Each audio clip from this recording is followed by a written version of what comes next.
folks, how's it all going? Hope you're all keeping safe out there. Today I'm doing another Marvel Legends review. This time it's the Controller Wave U.S.Agent. And yeah, I quite like this figure. It's one I needed for my collection because it fills a gap in my West Coast Avengers, display. And I'd say it's a pretty fair figure, to be honest. As with most figures nowadays, or most things I get in general actually, be it figures, Transformers, even the odd comic or two, I picked this guy up from the fine folks over at Comics and Cocktails. Great UK store, as always, just highly recommended. Can't say enough great about these good people. Wait, no, can't say enough good about these great people. Yeah, that'll work. And yeah, as I said, this is a pretty decent figure. I got him mainly to fill my West Coast Avengers display, but I'm still happy with the figure I got. As always, you know I do things around here. I'll go into a quick bit of backstory about this figure. And to be fair, there's actually more to this figure than you'd really think. Well, more to the characters this figure could represent than you'd actually think. Okay, so if you watched my review of the Marvel Legends 20th anniversary Captain America figure, you'll know kind of most of the backstory of Captain America. In fact, if you watch any of the MCU films, you know the backstory really. You know, Steve Rogers, World War II, Super Soldier Serum, frozen for a couple of decades, really patriotic, just the symbol of America. But there's a time when he actually wasn't the symbol of America. It was back in the late 80s, and I was round about, actually what was it, issue 332 of Captain America. See, it turns out the US government kind of owned the Captain America brand as such, and as Steve Rogers was technically still enlisted, and through loads of like legal and military loopholes and really weird regulations and just laws, as I say, they owned Captain America. And the government were kind of sick of him doing things that weren't in the government's best interest. So they basically said to him, like, you work for us, or, well, let's put it this way, all that money you've recently spent, because of all that money you were earning as a soldier while you were frozen and you managed to claim now, you owe all that to us. So, yeah, play ball or get lost. And Steve Rogers couldn't live with himself if he had to give up his morals and what he thought was right to serve the government. So he gave up the title of Captain America and, well, left. Though, of course, this is the US government on about here, so they didn't really care about who was behind the mask. They just wanted a Captain America. So they went about getting a new one. They had several ideas. Quite jokingly, quite interestingly, shall I say, they floated the idea of Sam Wilson, Captain America, something that would happen decades later, but yeah, they didn't think the world was ready for a black Captain America back then. Well, in my opinion, they probably could have been brave and done it, but either way. Instead, no, they decided to go with John Walker, a slightly less than mentally stable guy named the he had worked as a sort of vigilante called the Super Patriot.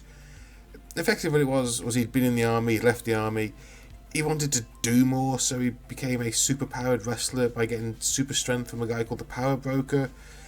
He eventually just became a costume vigilante called the Super Patriot. He came to blows with Captain America because he was really quite hardline and just a bit of an arsehole, to be honest. But yeah, after he'd quite publicly stopped a terrorist attack in America, they decided, this is the guy for us, he's already got superpowers, we'll give him the role. And he became Captain America, and the government got what they wanted, a Captain America who would do exactly what they wanted him to do. And, okay, to be fair, he wasn't too bad as Captain America. He had his own Bucky Barnes, the guy who would eventually become Battlestar. The only issue really being that he was just far more violent and right-wing than Steve Rogers ever was. And yeah, it wasn't exactly the best example of what Captain America should be or what America was supposed to be. We might be thinking, okay, what's that got to do with this figure? Well, while Steve Rogers wasn't Captain America, he still wanted to be a hero. So he created a new identity, the Captain. Just Captain America minus America.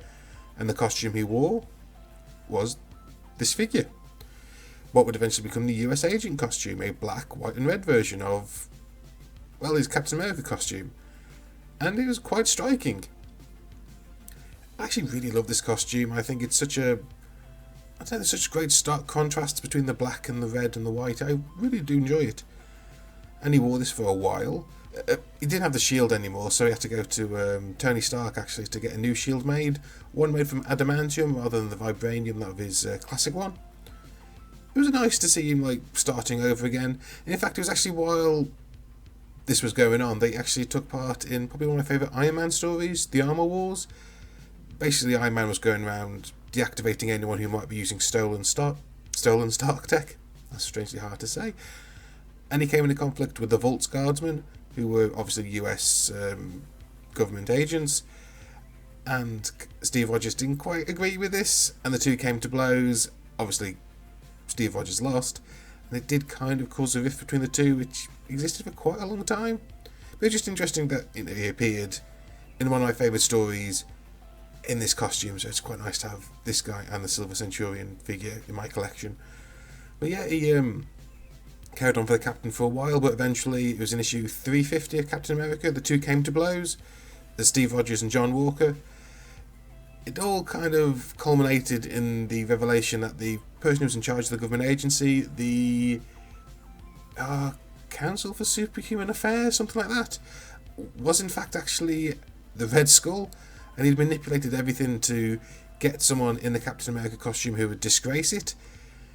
They're lucky they managed to thwart his plans, and John Walker, kind of realising, yeah, I'm probably not the best guy for being Captain America, handed the costume and the title back to Steve Rogers, with the US government's backing, of course, and Steve Rogers became Captain America again, retired from being the Captain and retired the black and red and white suit. But the costume didn't go to waste for very long. As I say, the American government don't like wasting anything. They gave John Walker the costume that Steve Rogers had used as the Captain and redubbed him the US Agent. And they had a very particular task in mind for him. They basically implanted him in the West Coast Avengers in issue 44. He was kind of their government liaison slash, not exactly planned, because it basically said, like, I work for the government, I'm here to keep an eye on you guys. And pretty much from the minute he got there, he did what he did best, basically being an arsehole and a dick to everyone, which is kind of really his defining feature is, yeah, he's a dick. But he's also like an iconic member of the West Coast Avengers, and I needed him to get my West Coast Avengers display. There's very few left to get. All I need now really is a tracksuited Hank Pym, Mockingbird, and anyone else? Mockingbird? Oh yeah, Wonder Man. If I can track down that Wonder Man figure that came out in the Captain America Civil War wave ages ago. God, that thing's expensive. But yeah, he was a member of the West Coast Avengers from then onwards. Actually, he was in the book right until its final issue. Really, really long run for a character to be in like an Avengers book, actually. He even got his own little ongoing series of 4 issues. It's an okay book, just very, as I say, quite him being a dick to people basically for 4 issues, let's face it. And after West Coast Adventures was cancelled, as I say, he was also in the sort of sequel series slash what the group did after that called Force Works. It was a very 90s book. Kind of crap, except for the fact it was also like the inspiration for the 90s Iron Man cartoon. Yeah. Also in that series, when he started wearing a costume other than his classic one, and yeah, that costume wasn't great, and ever since then he's always worn like different costumes that are kind of, they kind of call back to his original classic costume, but none of them are ever really quite as good as that classic one. I mean, actually, to be fair, when they did him in the MCU, spoilers for Falcon and the Winter Soldier, he appears in that at the end as the US Agent. That's a really nice modern interpretation of his classic suit. Much like the classic, it takes the Captain America costume of that universe and changes the colours over to make it the US Agent. I actually think it looks really cool. Oh, speaking of the MCU, another cool fact. You know in Endgame when Steve Rogers picks up the hammer? Do you know when he first does that in the comics? It's actually while he's the Captain. So yeah, the first time Steve Rogers wields Mjolnir, it's while he's not as Captain America, but rather as the Captain, which I think is a rather cool fact.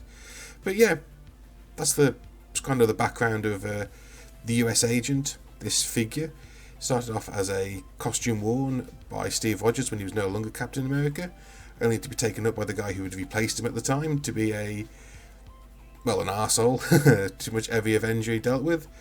But it's still, I think, a classic costume, classic character.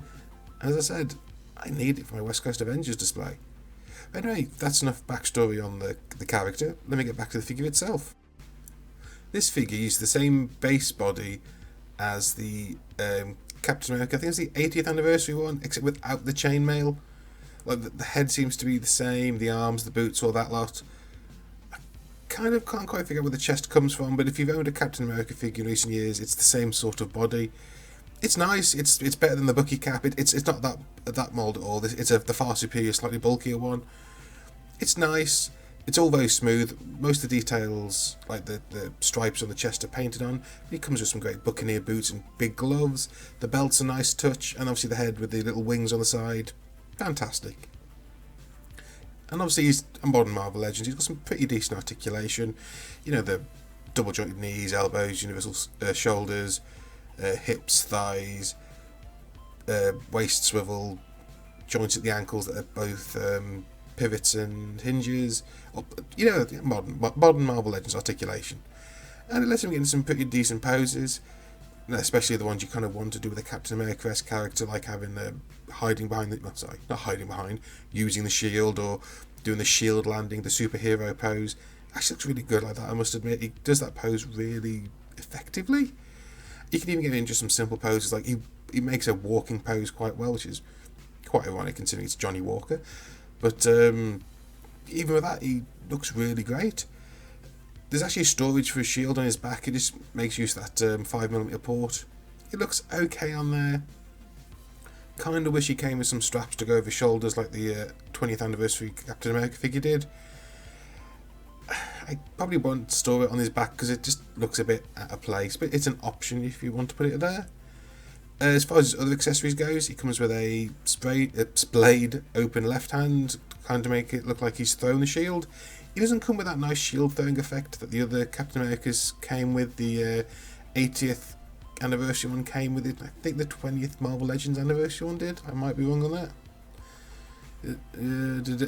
Anyway, quite a few Captain America figures have come with that accessory. I think that would have been great with this guy. It also comes with a right holding hand, but it's a kind of a weird one. The thumb and the fingers are joined, so you can't sort of like splay the you can't sort of like open the hand up anymore to anything else in there bigger than the hole already is.